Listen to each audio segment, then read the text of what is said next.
Les amis, WOD du mardi 24 mars, si je ne me trompe pas, 7e WOD depuis le confinement. 4 parties encore, la première partie warm-up, 5 minutes AMRAP, toujours pour la qualité, 50 single under, ensuite 20 mountain climber et 10 sit-up. Max de tours enchaînés sur ces 5 minutes, toujours en respectant les mouvements. Ensuite, partie force. On va partir sur 2 mouvements haut du corps, un mouvement de poussée et un mouvement de tirage. Le premier, one arm dumbbell bench press on the floor. C'est très facile. Allongé au sol, une haltère ou un poids, même un kettlebell peut suffire. Je vais m'allonger à plat au sol. Je vais relever ma jambe qui travaille. Et ici, développer, tout simplement coucher. Dès que le coude touche le sol, je repars. J'essaie toujours de contrôler ma descente. D'accord ? Une fois que je travaille sur l'autre bras, je plie l'autre jambe, je verrouille les abdos et de la même manière. Toujours contrôler mon mouvement. Ça, c'est la première partie de l'exercice. Vous ferez 4 sets avec 10 reps de chaque côté et 60 secondes de récupération. Deuxième exercice, on va travailler sur un mouvement antagoniste. On va travailler sur le ring row. Alors pareil, si vous avez une sangle de déménagement, là on va travailler sur un bras. Ça va nous travailler un petit peu sur le gainage. Ici, je vais me laisser partir vers l'arrière et faire mon tirage. On va partir sur 6 à 8 répétitions. Pour augmenter la difficulté, il suffit d'avancer les jambes et de pencher le buste. Si je ne suis pas muni de sangle, on pourra travailler sur le dumbbell row avec 2 chaises.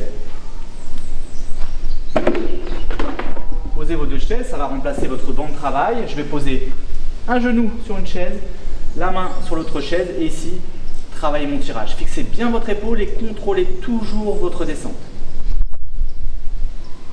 Le travail se fera toujours de la même manière, 4 sets de 6 à 10 répétitions avec 10 secondes de récupération. Je me laisse 5 minutes de récupération, je bois un coup et je vais m'échauffer sur 3 mouvements différents. Le premier, le handstand push-up, le deuxième, la box jump et le troisième, les double under. 2 niveaux possibles sur ce WOD. Le premier en RX avec 10 handstand push-up en déficit, 5 cm entre la tête et les mains au niveau de la descente.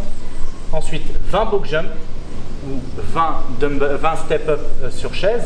Et enfin 30 double under. Si je choisis ma partie scale, ça sera 10 handstand push-up sur chaise, sur box ou les genoux par exemple sur le bord du lit. Ou alors même 10 push-up, 20 box step up de la même manière que sur l'autre. Et enfin 60 single under. Maximum de tours enchaînés pendant 15 minutes AMRAP. Donc max de reps pendant ces 15 minutes. Je vais juste vous rappeler le box step up, il est très simple. Il suffit également de vous munir d'une chaise et en alterner, je vais venir monter sur ma chaise et redescendre. Toujours extension de hanche complète sur mon mouvement. D'accord ? Ce qui compte, c'est la réalisation et l'intensité de travail. Si vous êtes encore motivé après tout ça, après ces 15 minutes d'accès de Metcon, il nous restera un petit accessory très simple, le side plank, où on va travailler 45 secondes, je vais vous montrer le mouvement, 45 secondes sur le coude gauche, 45 secondes sur le coude droit et 45 secondes de récupération. Et j'exécuterai 4 sets de chaque côté. Voilà pour le WOD du mardi 24 mars, restez forts. Petit truc, n'hésitez pas à cliquer sur la petite cloche pour suivre nos notifications et surtout abonnez-vous à notre chaîne pour voir combien on a d'abonnés et surtout pour nous motiver pour les prochaines vidéos. Je vous embrasse, restez forts mes amis et je vous dis à demain pour le nouveau WOD.